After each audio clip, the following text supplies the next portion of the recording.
My name is Jeff M. Poulin, and I'm currently the managing director of Creative Generation, which is an international NGO that is based outside of Washington, D.C., working to inspire creativity in the next generation of young people and support educators, artists, entrepreneurs, activists, and more who cultivate creativity in young people all around the world. I myself am a teaching artist at heart. I am a direct product of arts and cultural education, having started dance when I was just 2 years old and continuing through theater and music and the visual arts until I became an arts manager, cultural policy expert, and education reformer. So putting that all together, now I work using my teaching artist skills to support the next generation of young creatives and the adults who cultivate their creativity. Well, did you have a certain point of time that inspired you or made you think about seriously about becoming a teaching artist and the facilitator for the arts education? My story is probably not unlike many of the people who are listening or watching this interview. I followed my older sister into the dance studio. She was several years older than I and fell in love with tap dance. And it became a passion. The first dance routine that I did was How Much Is That Doggy in the Window? I was the doggy. And had a tremendous time in an out of school time dance program and had the really distinct pleasure of also having dance and music and theater and visual art through my formal education as part of our public school system. We participated in educational opportunities, and I realized that not every school was like my school. Not every community had the arts opportunities that my community did, and not every child had the arts in their lives like I did. And so it fueled a passion in me to pass on the really unique opportunities that I had to other people. So at 17 years old, I began being a teaching artist in that local community theater, in that out of school time dance program, and in the public schools. And it fueled a passion in me to both work on the ground with people, with young creatives, as I still do today. I actually still work with that youth dance company that I toured with as a director. And ultimately, it fostered an empowerment within me to also change the systems that affect teaching artistry and arts opportunities for young people, because I believe that they're not delivering on the promise that we've made as a country in the United States or as a world. So I work both in teaching artistry every day with young people using the art of dance, but also on the systems change to support the public policy, the pedagogical infrastructure, the funding that's available, and much more.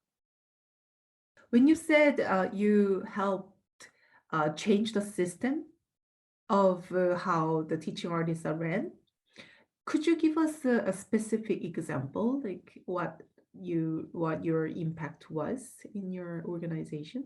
Sure. So I'll go back to a previous role of mine to talk about some real systems change. So previously, I worked at a national advocacy organization, lobbying Congress, the White House, and state governments to change public policies, Mhm. including about a dozen arts-friendly provisions in our new federal education law. During that process, I learned a few things. One is that those who are making decisions about cultural funding or education policy often have only the little experience they had as a student in the arts. They don't have the experience of being an arts educator, a teaching artist, or a cultural practitioner. So we have a professional responsibility as teaching artists to inform them about our needs, to talk about what it is that actually cultivates that fertile ground for our work to truly thrive and inspire creativity in the next generation. So Mhm. in my work now at Creative Generation, we provide training and resources for artists and teaching artists, cultural practitioners, and culture bearers to share their expertise, to find those pathways to public policy so that our policies are developed in a way that supports our work. Because ultimately, No one wants to see the arts squashed. There's no government that doesn't believe in the power of culture. We know that. In fact, in the United States, 90% of Americans believe the arts are essential to a well-rounded education for our nation's youth. 90% of Americans can't agree on anything except that. So it's not, that people don't want to see the arts as part of our public policy or our funding measures. It's just that they don't know how. So Mm, we really have to share our expertise as teaching artists about what makes the situation possible for our mm, work to thrive. mhm. Well, it seems that you are making changes that impacts every day. And I was wondering what are you most excited about when you are making these changes with your colleagues? Mhm. Now, with the COVID-19 pandemic, we as a global community first suffered a pretty traumatic event that's still going on. However, it forced us to innovate very rapidly on those structures and to throw some of the rules that weren't working right out the window. So we have this opportunity to reimagine and reinvent and change those structures that have caused us issues for so long. And we've seen some really, really great innovations all around the world. You've seen New Zealand utilize an arts-based strategy for school reentry after a shared trauma among Mm, students. It's mm, been used after school violence, a shooting that occurred in a community, after an earthquake, and after the COVID-19 pandemic in their country. mhm, Never before have we seen an arts-based intervention for school reentry after a shared trauma. We've also seen huge investments of funding to support arts education in school and out of school. And we've finally seen some systematic supports for teaching artists who are often independent contractors who aren't associated with big institutions so that they can have things like healthcare in the United States or housing stability in Europe or other types of life focused benefits that should be there as valuable members of our community. But how did your research uh, motivation in that section or the opportunity to study came about is quite interesting. Like, can you tell us how that pathway came about? Sure, yeah. Well, my personal story of my education, my academic training is one I say that I'm a lifelong learner because I've never really stopped being in education. One of our big findings from a global study on leadership in the field of arts and cultural education is that these big systematic changes that we often talk about to support the field of teaching artistry or to evolve public policy or to increase funding are often driven by singular individuals. But those Mhm, individuals don't actually do it alone. They often represent a set of a group of people who all have different areas of expertise. So our big systems change work is strengthened when someone knows research and someone knows pedagogy and mm, someone knows artistic practice and someone else knows public policy and what it means. And together they're able to take that practice, translate it into that research, communicate it to those public policy makers, and create the systems change that we want. So the big mhm. lesson here is don't go it alone and don't feel like you need to be the expert in everything. Bring the expertise that you have to the table, contribute in that way, and work with the rest of our field in order to create these advances that we want to see. Can I ask you what your um, expectation is in arts education, especially when after we face the COVID-19 and what interests you most in the United States or in your community that you believe this your work towards arts education is so important? In the last few years, we've seen how the artistic or the creative skills, what I would call the applied creativity of young people, Mhm, has created huge change. In the US alone, we've seen theater students march on our national capital in Washington, D.C. to demonstrate a need for a change in laws around gun violence and school safety.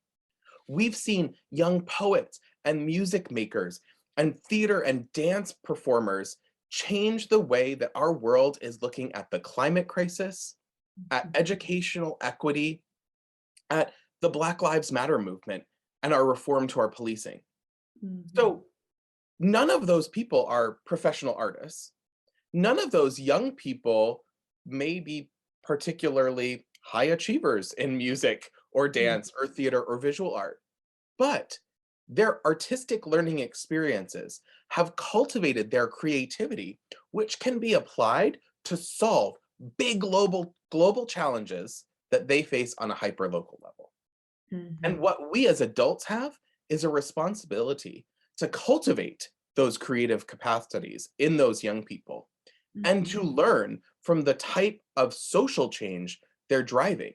Because it's not necessarily our future that they're impacting, it's theirs. So the creative solutions that they're presenting, we have a responsibility to support and help develop further. And Mhm. developing their creativity is the start of that process.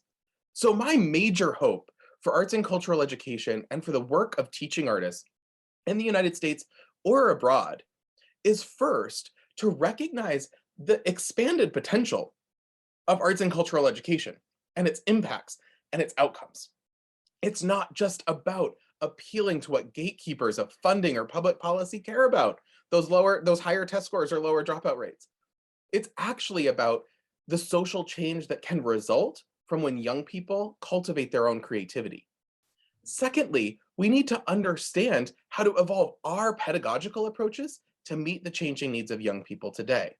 The basics and principles in art are only a starting place. How Mhm. we actually build creative capabilities and apply them in community contexts is the most important thing. And thirdly, we need to totally rethink the power structures within our own sector. Elevating the traditional canon or the white European high art forms, moving away from traditional or indigenous knowledge is not the way to go. The solutions to our community needs are found within our communities. We have to honor that within our practice. So I really believe that if we're able to shift the narratives, shift the pedagogy, and shift the ways of which we do our work to be more locally focused, to be more community driven, we Mhm. ultimately can support young people in totally new ways that will actually revolutionize our own sector, but also the whole world. And I really cannot move beyond the fact that the people who've caused the greatest positive change in society in the last decade have been young creative people. Mhm. And those people are developed in our arts and cultural education programs. So Mhm. let's stop doing things the way that we've always done them, because that's the reason we've always done them, and instead innovate in a way that meets the needs of today.